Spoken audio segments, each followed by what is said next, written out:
Previously on Alan Wake, I wrote a horror story that has come true. Thomas Zane did the same in the 70s. You will go no further. If I continue like the Dark Presence wants me to, the story I'm writing won't save Alice. It's a horror story. No one will survive. You knew Zane! Thomas Zane! You're the Lady of the Light in the song! He left something behind to help me. The clicker. Alan thought of this as he stood on the rim of Cauldron Lake, the clicker in his hand. He took a deep breath and jumped. I can get to her now. I can finish this.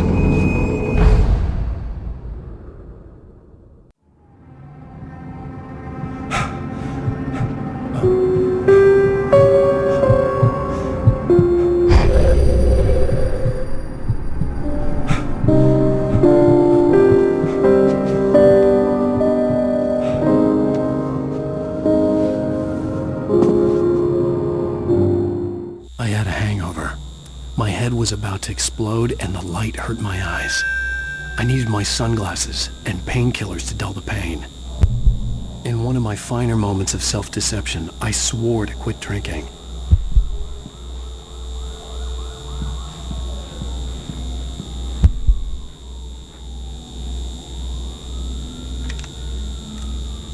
The sunglasses made the world look bearable. Now I could keep my eyes open without feeling like a vampire in the sun. I wasn't sure I'd make it out there without some painkillers.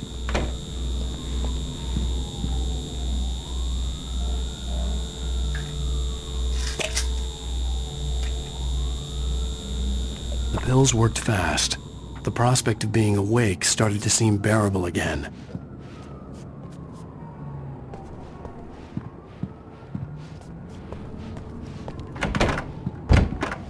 There was a message waiting for me on the machine.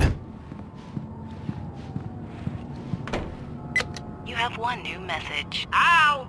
Are you still asleep? Wakey, wakey! You should have your show on your TiVo. If Alice wasn't too mad to record it. Yeah, she called me earlier and really chewed me out. Yeah, we went a little overboard last night. But parties are a part of this business. Al, look, I'm saying this as your friend. She's not doing your career any favors by trying to run your life like that, okay? I'll talk to you later, Al. Watch the show!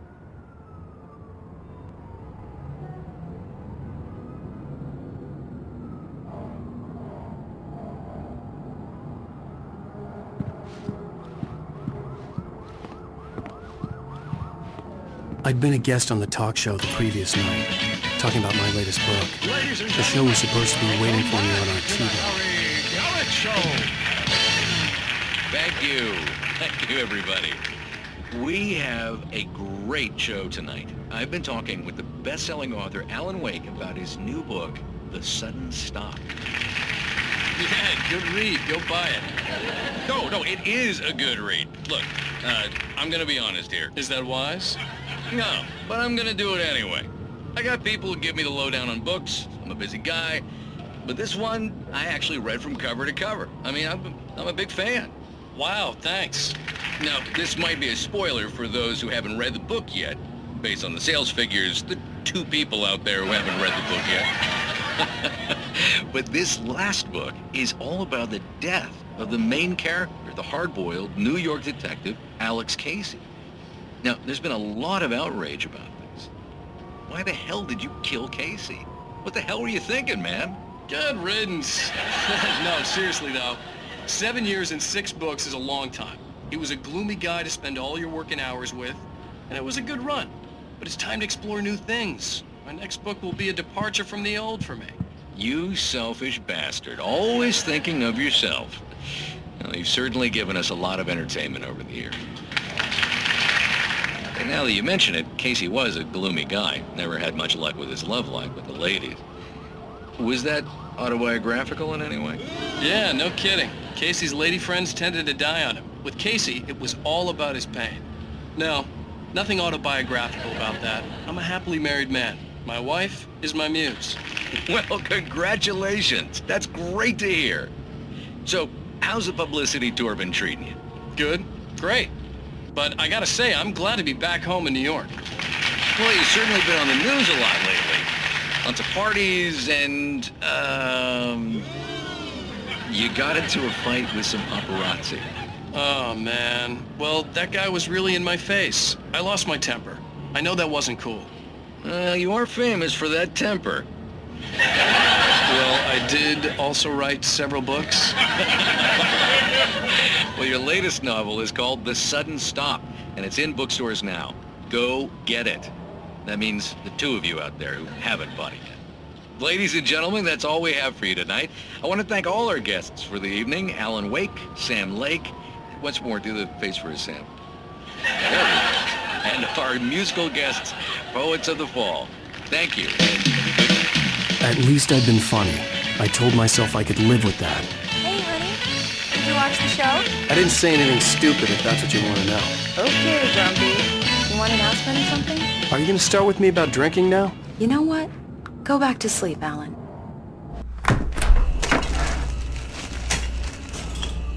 What? Now you can't even talk to me? Well, this morning I was angry because you said you'd be home at midnight and you showed up at 7 a.m. and passed out in mid-sentence. Now I'm over it. Are you angry? This goddamn tour. It's gotten out of hand. Oh, honey. It's almost over, right? We can get back to normal. Then you can start writing again. I'm sorry, honey. Alan, you're not thinking straight. Just take a shower and go back to bed, huh? Yeah, you're right, honey. I'm sorry. Once this is over, let's go away together. A vacation. Just you and me. Some peace and quiet.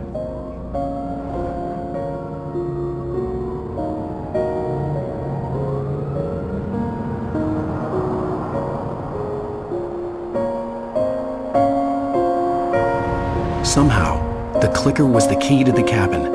I had to return to Cauldron Lake to save Alice.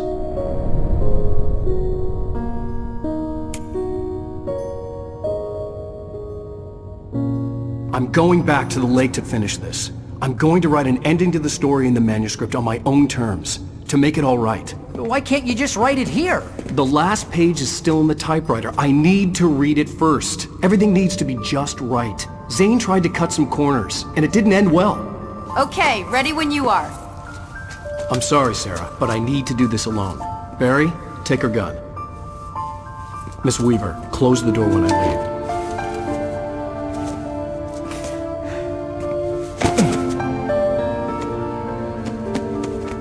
Good luck, Al. See you later.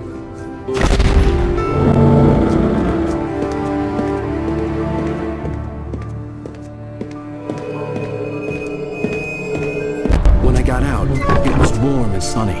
I'd flicked the switch of the clicker. Had it done this? I didn't stop to question it. I had to take advantage of the sunlight to get to the lake. On Zane's page, I'd stood on the rim of Cauldron Lake, about to use the clicker. That's where I was headed.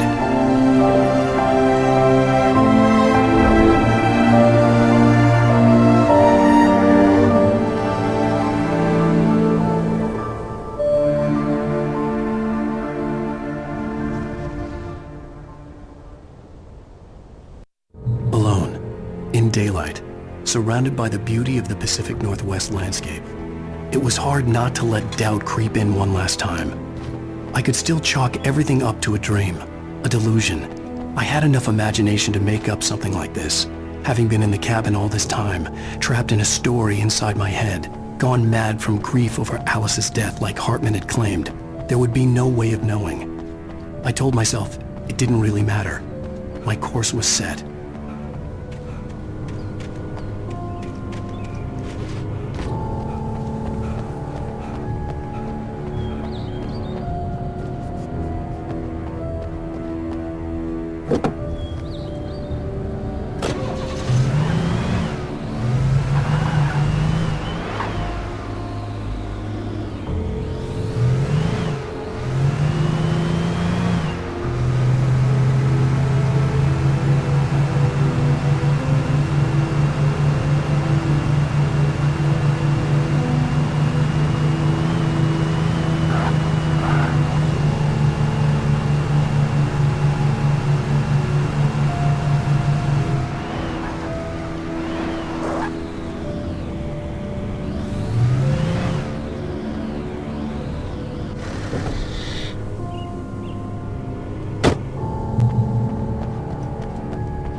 There was a link between us, always would be.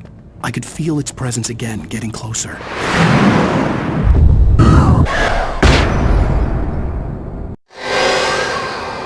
I will kill your wife.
Based on the signature in the motel register, Agent Nightingale had stayed here, in room number 2.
This had obviously been the room where Agent Nightingale had stayed when he hadn't been busy harassing me.